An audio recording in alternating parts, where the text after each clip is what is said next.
बिहार की राजधानी पटना से बड़ी खबर आ रही है। पीएफआई के मिशन 2047 मामले में एनआईए और एटीएस की टीम ने 5वें आरोपी को गिरफ्तार किया है। गिरफ्तार आरोपी से पूछताछ जारी है। कल फुलवारी शरीफ में पीएफआई के ऑफिस में छापे के बाद जो जानकारियां सामने आई उससे सभी के होश फाख्ता हैं। और ऐसे में अब आप ये समझिए कि 2047 तक भारत को इस्लामिक राष्ट्र बनाने की तैयारी की जा रही थी और उसके तहत ये ट्रेनिंग सेशंस चलाए जा रहे थे पटना के फुलवारी शरीफ में, जहां पर 2 संदिग्धों की तो गिरफ्तारी हुई ही। अब लगातार एनआईए और एटीएस की टीम 5वें आरोपी को गिरफ्तार इस मामले में कर चुकी है और इन्वेस्टिगेशन जारी है।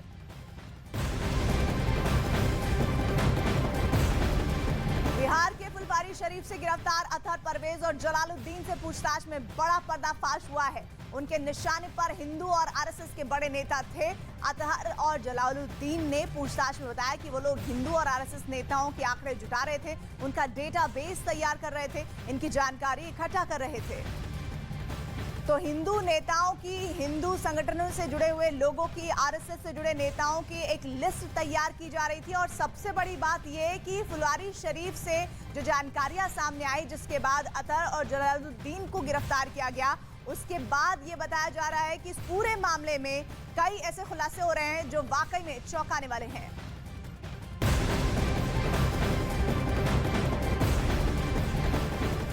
बड़ी खबर पटना से आ रही है, जहां सब्जी बाग इलाके में पटना पुलिस की स्पेशल टीम ने एसडीपीआई के दफ्तर पर छापा मारा और छापेमारी में कई आपत्तिजनक सामान बरामद हुए हैं। एसडीपीआई के दफ्तर से बैनर, पोस्टर समेत मेंबरशिप कार्ड भी बरामद किया गया है। छापेमारी में मिले दस्तावेज में उनके सदस्यों और बैठकों की जानकारी भी मिली है। तो ये बहुत बड़ी खबर इस वक्त पटना से ही आ रही है, जहां सब्जी बाग इलाके में पटना पुलिस की स्पेशल टीम ने एसडीपीआई के दफ्तर पर छापा मारा है। देखिए छापेमारी में क्या क्या बरामदगी हुई है, उससे संबंधित जो जानकारी वो ये कि आपत्तिजनक सामान, दस्तावेज बरामद हुए हैं। एसडीपीआई के दफ्तर से बैनर, पोस्टर समेत जो मेंबरशिप कार्ड है वो बताया जा रहा है कि हासिल हुआ है। और ये कहा जा रहा है कि उनके सदस्यों और बैठकों की जानकारी भी उन दस्तावेजों में दर्ज है। पटना के फुलवारी शरीफ इलाके से गिरफ्तार संदिग्ध लोगों से मिली जानकारी के बाद पटना पुलिस और एनआईए की टीम यहां पर पहुंची थी। तस्वीरों में भी आप साफ तौर पर देख सकते हैं, पटना के सब्जी बाग इलाके में एसडीपीआई का ये ऑफिस है जो रेंट पर लिया गया था और यहाँ पर लोग रहते थे, कार्यालय चला रहे थे। और यहाँ पर कई ऐसे डॉक्यूमेंट हैं जो अभी भी पड़े हुए हैं और पुलिस यहाँ पर पहुँची थी, लोगों से पूछताछ हुई और फिर उसके बाद ये लोग कहाँ गए ये अब तक पता नहीं चल पाया है। तस्वीरों में भी आप साफ तौर पर देख सकते हैं, कई ऐसे दस्तावेज हैं जो अभी भी यहाँ पर पड़े हुए हैं और बैनर, पोस्टर के साथ साथ यहाँ पर छोटे छोटे पंपलेट्स भी मौजूद हैं। और ये नाज मंजिल है जिसमें ये कार्यालय चल रहा था और इसकी जानकारी मिलने के बाद यहाँ पर पुलिस की टीम पहुंची थी, छापेमारी की गई जैसा जानकारी मिला है उसके मुताबिक। और यहाँ से कई दस्तावेज बरामद हुए हैं, आप तस्वीरों में भी साफ तौर पर देख सकते हैं। लिखा हुआ है प्रोटेस्ट अगेंस्ट अरेस्ट, मतलब ये तैयारी चल रही थी एसडीपीआई के ऑफिस में। यहाँ पर कौन कौन लोग यहाँ पर कहाँ से पहुँचे थे उसकी पूरी लिस्ट यहाँ पर मौजूद है। 13 लोग एक दिन पहुँचे हुए थे, फिर उसके अलावा 14 लोग दूसरे दिन पहुँचे हुए थे। तो ये एसडीपीआई का पूरा जो है वो पोस्टर और बैनर के साथ साथ यहाँ पर कई आपत्तिजनक सामान भी हैं जिसको पुलिस पहुँची है, खंगाली है। ये फॉर्म यहाँ पर मौजूद है। तो अब कितने लोग अब तक मेंबर इसके बनाए गए हैं इसकी भी जानकारी जुटाई जा रही है। और इस नाज मंजिल में ये कार्यालय चल रहा था। क्या प्रधानमंत्री नरेंद्र मोदी पीएफआई के टारगेट पर हैं? पुलिस के मुताबिक पटना से गिरफ्तार पीएफआई के सदस्य अतहर परवेज और जलालुद्दीन इस कॉन्स्पिरेसी को अंजाम देने में लगे हुए हैं, लेकिन आईबी ने साजिश का पर्दाफाश किया और पटना पुलिस ने दोनों को धर दबोचा। अब तफ्तीश में एक से बढ़कर एक खतरनाक प्लान डिकोड हो रहे हैं। 2047 तक भारत को इस्लामिक देश बनाने की साजिश का बहुत बड़ा आरोप लगा है। इस प्लानिंग का सच क्या है, सबूत क्या है, इस बड़ी साजिश की बड़ी तहकीकात करती ये स्पेशल रिपोर्ट देखिए आप।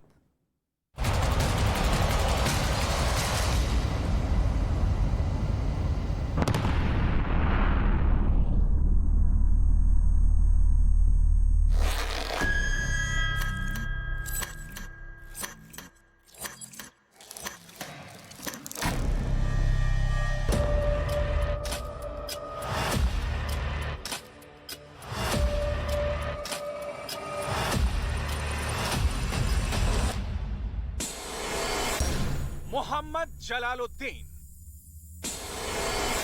अतहर परवेज,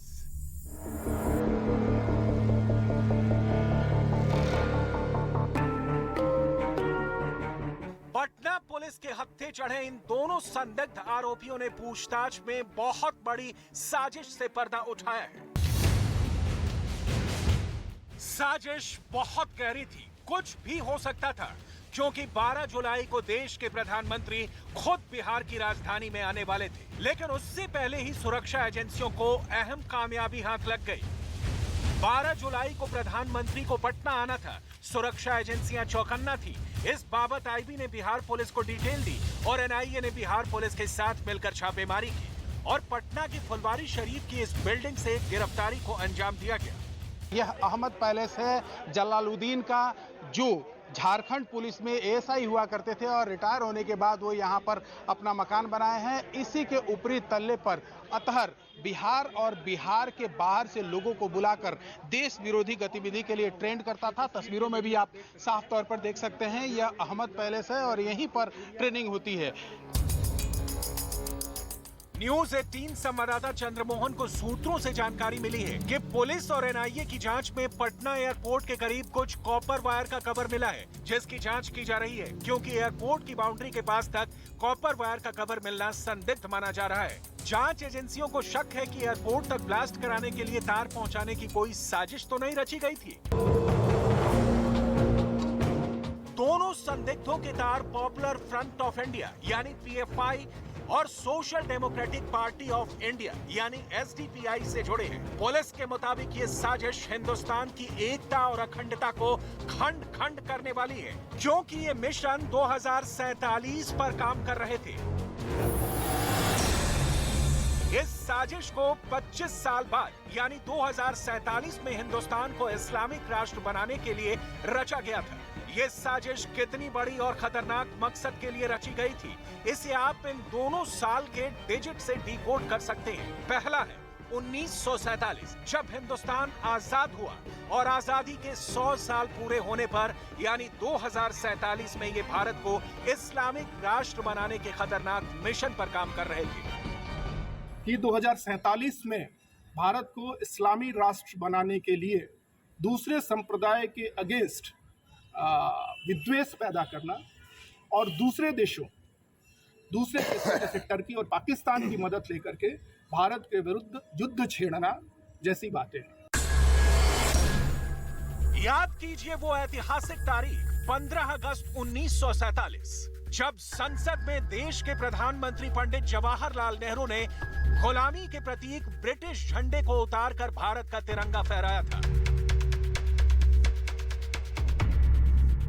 इसके बाद देश के संविधान बनाने वालों ने भारत को पंथ निरपेक्ष राष्ट्र बनाने की नींव रखी थी, जहां सबको धार्मिक आजादी मिली, उपासना की स्वतंत्रता मिली। लेकिन पीएफआई के इस मिशन 2047 में उसे तार तार करने का षड्यंत्र बनाया था।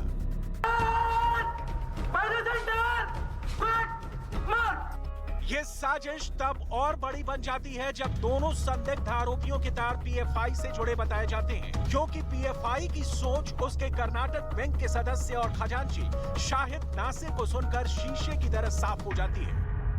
हमारी जो लड़ाई है अंग्रेजों के गुलामों के साथ हमारी लड़ाई है। 1947 तक जिस तरीके से गोरों के साथ लड़के यहाँ से मुझसे भगाए थे, आने वाले दिनों में ये वही ब्राह्मण गोरों को भी इंडिया से इंशाल्लाह हम भगाएंगे। एक पर हमला, सब पर हमला। आज पॉपुलर फ्रंट के ऊपर हमला हुआ है, कल मस्जिद कमेटी का अकाउंट साफ करने के लिए ये लोग आएंगे, कल हमारे स्कूल का, हमारे कॉलेजेस का अकाउंट ये चेक करने आएंगे। आज हम सबसे पहले हमला सहने के लिए रेडी हैं। जब तुम पर आएगा तुम सह नहीं सकेंगे। आज भी वक्त है पॉपुलर फ्रंट ऑफ इंडिया के साथ ठहरो और जो है मुल्क से जो है अनारकी को और परिवार को खत्म करने के लिए हाथ जोड़कर आगे बढ़े। आईबी की सूचना पर पटना पुलिस ने पीएफआई सदस्य मोहम्मद जलालुद्दीन और अतहर परवेज को फुलवारी शरीफ से गिरफ्तार किया है। संदिग्धों के पास से पुलिस को पीएफआई का झंडा, बुकलेट, आपत्तिजनक पर्चे और कई संदिग्ध दस्तावेज मिले हैं। तस्वीरों में भी साफ तौर पर देख सकते हैं ये पीएफआई का झंडा है। साथ ही लोगों को जो मेंबर बनाया जा रहा था उसकी भी पूरी लिस्ट यहाँ पर मौजूद है और एसडीपीआई का यहाँ पर पेपर मिला है। साथ ही जो बाहर से आने वाले लोग थे उनके भी कई कागजात यहाँ पर मिले हैं। जाहिर सी बात है पुलिस छापेमारी के बाद पूरी तरीके से तहकीकात में जुटी है, तो वहीं जो एनआईए है, एटीएस है, वो भी पूरे मामले की जांच कर रही है। तस्वीरों में भी आप साफ तौर पर देख सकते हैं एसडीपीआई बिहार का ये कार्ड है, गेस्ट का कार्ड है, जो आमतौर पर लोग जो बाहर से आते थे उनके लिए तैयार किया जाता था और कई आपत्तिजनक दस्तावेज बरामद हुए। इन्हीं दस्तावेजों में वो सीक्रेट डॉक्यूमेंट भी मिला है जिसे इंडिया 2047 का नाम दिया गया है।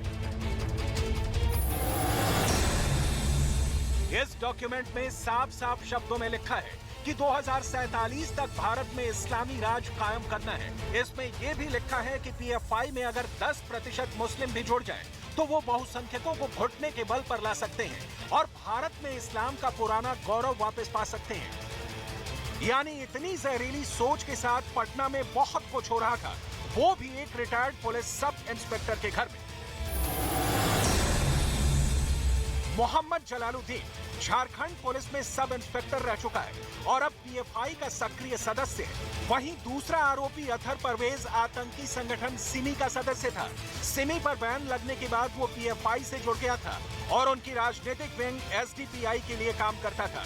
यही नहीं, जांच में पुलिस को पता चला कि अतहर आतंकी गतिविधियों में गिरफ्तार हुए अभियुक्तों का बेलर रहा है। 2001 से लेकर 2013 तक कई आरोपियों की जमानत करवाई है। किसी टारगेट की कोई जानकारी मुझे नहीं है, मैं इसकी पुष्टि नहीं कर रहा हूं, लेकिन पूरा मकसद क्या था, पूरी कार्रवाई किस मकसद से यहाँ पर लोग जुटते थे, कार्यालय चलाने का क्या औचित्य था, उन सारे बिंदुओं पर अभी अनुसंधान की कार्रवाई हो रही है। जब अनुसंधान होगा, बातें निकाली जाएंगी, तथ्य सामने आएंगे, उनका वेरिफिकेशन होगा, पूछताछ होगी, न्यायालय में बयान होंगे, तो एक पुख्ता जानकारी मिल सकती है। अभी कुछ भी कह पाना कि उनकी किस तरह की फ्यूचर की योजना थी या क्या था, अभी ये कह पाना बहुत जल्दबाजी होगी। अब तक पुलिस ने 26 लोगों के खिलाफ एफआईआर दर्ज किया है। ये सभी नामजद एफआईआर है।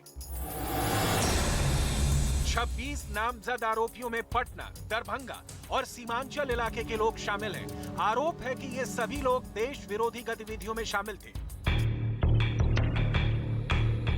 पुलिस को आरोपियों के पास से पीएफआई की वो लिस्ट भी मिली है जिसमें कब कितने लोगों को पीएफआई से जोड़ना है, संस्था का मेंबर बनाना है, उसका टारगेट है। इसमें फॉर्म और सदस्य बनाए गए लोगों की पूरी डिटेल्स है। पटना के फुलवारी शरीफ से गिरफ्तार जलालुद्दीन और अतहर से पूछताछ में कई अहम खुलासे हुए हैं। पुलिस ने बताया है कि ये दोनों संदिग्ध आतंकवादी पिछले कुछ समय से पटना के फुलवारी शरीफ इलाके में आतंक की पाठशाला चला रहे थे। पुलिस के मुताबिक अतहर परवेज मार्शल आर्ट और शारीरिक शिक्षा देने के नाम पर मोहम्मद जलालुद्दीन के एनजीओ को चला रहा था, ठीक उसी तरह जैसे पीएफआई युवाओं को मार्शल आर्ट सिखाती है। पटना पुलिस के मुताबिक अतहर परवेज और मोहम्मद जलालुद्दीन दोनों एनजीओ के नाम पर आतंक की फैक्ट्री चला रहे थे, जिसका सीधा मकसद भारत के बहुसंख्यकों के खिलाफ मुस्लिमों को भड़काना और उन्हें हथियार चलाने की ट्रेनिंग देना है, ताकि दक्षिणी भारत की तरह उत्तर भारत में भी यूनिटी मार्च के नाम पर अपना शक्ति प्रदर्शन कर सके। पटना पुलिस के मुताबिक मोहम्मद जलालुद्दीन अतहर परवेज के साथ मिलकर ऐसे लोगों पर नजर रखता था जो गरीब हो, अशिक्षित हो। उन्हें मोहम्मद जलालुद्दीन और अतहर परवेज मार्शल आर्ट के नाम पर हथियार चलाने की ट्रेनिंग देते थे।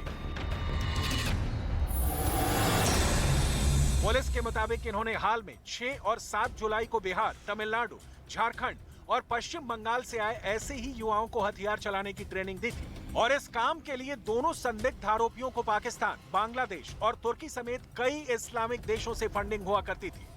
इसका जो मॉडस था कि ये लोग जैसे शाखा होती है, आरएसएस अपनी शाखा ऑर्गेनाइज करते हैं और लाठी की ट्रेनिंग देते हैं, उसी तरह से ये लोग शारीरिक प्रशिक्षण, फिजिकल एजुकेशन के नाम से लोग अपने यूथ्स को बुला के और उनको प्रशिक्षण दे रहे थे और उसी के साथ ही जो अपना एजेंडा है और प्रोपेगेंडा है उनके माध्यम से यूथ्स को ब्रेन वॉश करने का काम कर रहे हैं।